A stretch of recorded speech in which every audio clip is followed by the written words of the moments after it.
Hello, everybody. My name is Catherine Bowen. I'm Senior Policy Advisor at the BVRLA, and I'd like to welcome you to this video interview. I'm joined today by David Savage from Geotab. David is the Associate Vice President of UK and Ireland for Geotab, the world's largest commercial telematics company. He runs the operational, commercial and organisational activities of the region, with accountability for the delivery of the overall strategy and to realise the ambitious growth targets in support of a European push by the business. Prior to joining Geotab, he was the UK General Manager for FreeNow, Europe's leading e-hailing app. So I'd just like to say thank you, David, for taking the time to talk to me today. Thank you for having me. So looking at the transition to electric vehicles, what would you say is the role for telematics as people make that transition, and how do you feel Geotab can help? I think telematics is actually pivotal and critical to be able to support an effective transition to EV. If we look at the evolution of telematics, particularly over the last few years, it's very much moved away from a dot on a map or basic tracking to being much more data centric, and the transition to EV requires data. So if you think about telematics more broadly as it exists today, telematics is truly about data, but more importantly, the data insight component that can help fleets really make informed decisions on electrification. And let's face it, fleets are very unlikely to be able to transition to a fully electric fleet overnight. They're going to require a long-term partner to support on that transition from 0% to 100% electrification. It's going to take time, and telematics is going to be integral to that. And just picking up some of the points of data that can really help inform that decision making, the first point is, let's say, if we were to look at the vehicle's duty cycle, for example, and its general driving pattern, it's very important to understand whether there is actually an EV on the market today, or one that might even be coming up, that can serve that route. Essentially, is it range capable without having to charge during the day? Because obviously if a vehicle is parked up and charging, it's not monetizing, and that isn't really helpful to a fleet manager or a business more generally. Secondly, and this is one that is worth having more and more conversations around, is the total cost of ownership. This has really been identified as one of the key barriers to electrifying, essentially the cost, especially the upfront cost of purchasing an EV, developing the charging infrastructure to support it. It really needs to be viewed through a much longer term lens. So essentially over the lifetime ownership of a vehicle, where actually costs can be competitive, and we're seeing costs coming down at a rapid rate. Therefore, it's important to really look at not only the purchase price of a vehicle, but also the running costs throughout the vehicle life, and compare these to diesel or petrol fleet or vehicles within your fleet. And finally, it's really the environmental benefits. That's why there's such a big push to EV. But as you start to integrate more electric vehicles into your fleet, you really want to understand what the positive impact is going to be on the emissions levels and how those are being reduced. And we have the tools to be able to quantify and support that. Now, I have been asked in the past, can this be done manually? Can you electrify a fleet manually? Well, you probably can. I haven't seen any great test cases in relation to it, but yes, probably could. But it'd be very labor intensive, time consuming, and I would really question the accuracy of the input on that. Now, if you look at Geotab, we spent 10 years supporting fleets transition to EV. This isn't something that we've just come around to in the last year or so. We've very much seen this as being the future, and the future is now. So we have a number of tools that are ready to go, where we look at... Sorry, I'm having trouble hearing you. Sorry. Where we're looking at battery degradation and a few other aspects. But I guess when supporting the transition to EV, the one tool we have that's most popular amongst our resellers and end customers is our electric vehicle suitability assessment tool. Now, this has been developed over a number of years, and it can actually help educate and show a fleet manager exactly what proportion of their fleet can be transitioned to electric vehicles, looking at the specific vehicle type so it matches the range, etc. So just circling back to the start of the question, it's really, really important that when a fleet manager is looking to transition to electric, that they have a very strong and trusted telematics partner to support in that transition, and not just the transition, but the lifetime ownership of those vehicles. And obviously, when you're working with your clients who are looking to make that transition to EV, what are some of the common questions and queries that you're receiving? It's interesting because of the pace of evolution. If we were to reflect back even maybe just a year, the overriding question was around range anxiety.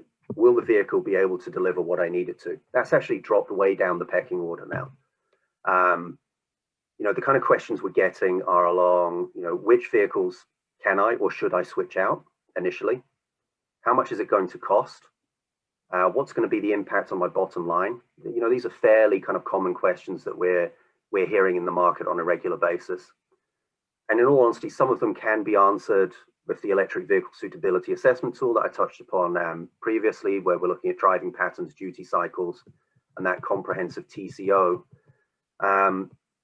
However, the big component is what happens once a fleet transitions.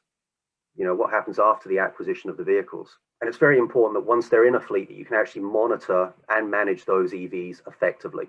They're very different from internal combustion engine vehicles that, most fleet managers will be very, very comfortable with. Again, this is achieved through telematics. And unlike those internal combustion engines where the majority of the focus has really historically been on engine diagnostics, predictive maintenance, etc. For EVs, it's very much a different world. It's much less about maintenance and more around rich data around charging and also driver behavior, which can really impact on the effectiveness of an electric vehicle.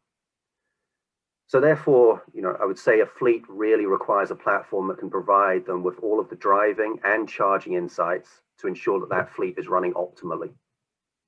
And a strong telematics partner will be able to deliver that.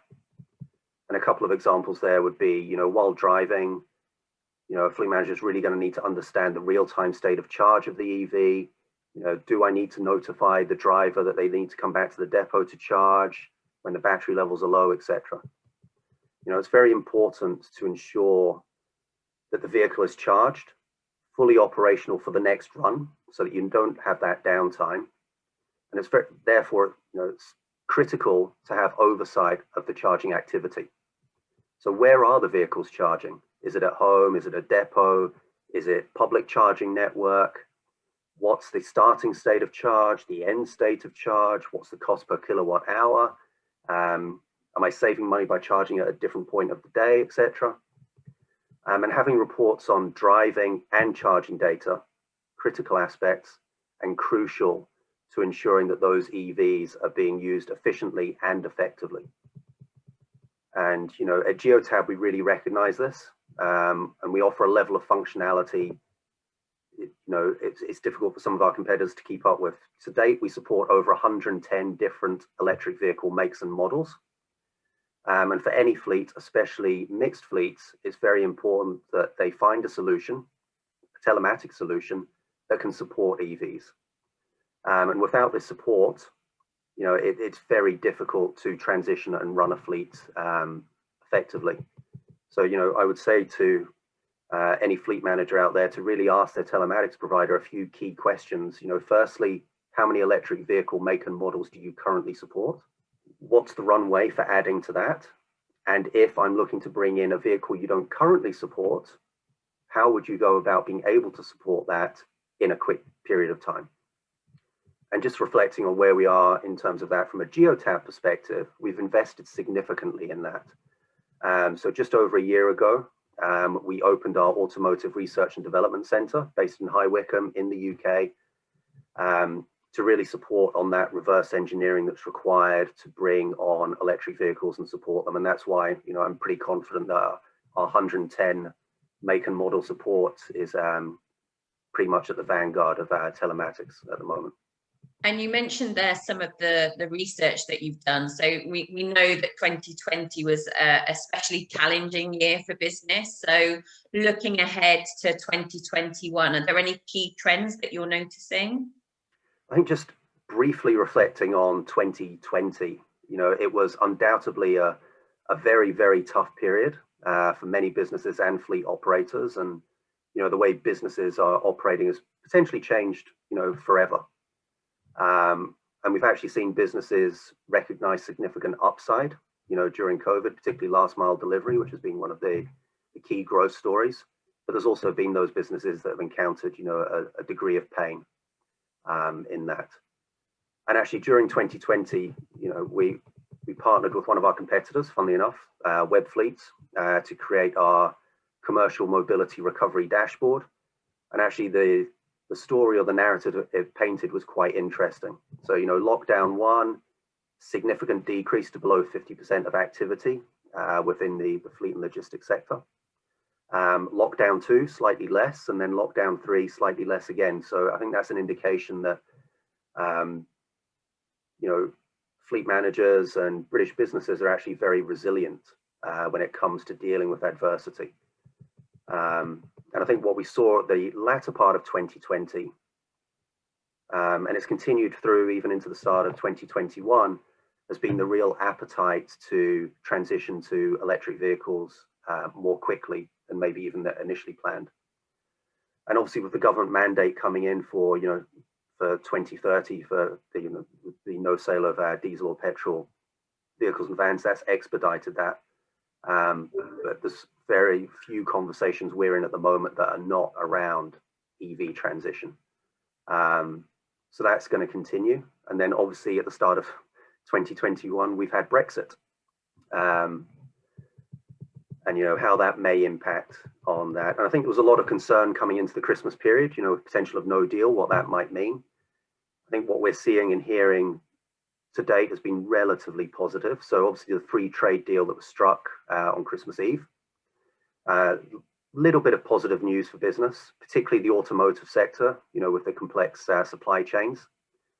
However, there is obviously a challenge there because to qualify for tariff free access, companies need to meet the rule of origin requirement, as it's called. So looking at it from a purely EV perspective, that will mean that 40% of EVs and hybrids and 30% of EV batteries will need to be made locally. And that's, a challenge. And these percentages are expected to increase in the next few years. Therefore, to maintain actually tariff-free access, manufacturing of vehicles in the UK is going to have to increase. Otherwise, there is going to be, potentially a bit of a cost penalty attached there. And as we look further into 2021, obviously our business is evolving, the way we're working has changed. We're taking these calls from homes, for example, and that's likely to continue. But what we're also seeing is, more change when it comes to vehicle ownership. That's very much changing. Less people are passing their driving tests. There's much more focus on kind of short-term, on-demand, shared access to vehicles. And within Geotab, we feel pretty confident that we're well positioned to rise to that challenge. We have a product called Geotab Keyless, which allows contact-free access to vehicles, either through Bluetooth or cellular connectivity. And we're seeing a lot of traction for that on the back of COVID. And then just looking forward even further, we're continuing to invest in research and development. That's been a cornerstone of Geotab. We're continuing to invest in EV, particularly to make sure that our products and offerings are well positioned in the market. And we're also investing heavily in the UK team. I touched upon the automotive facility. We grew our team by 50% last year, and we're going to be doing the same again this year.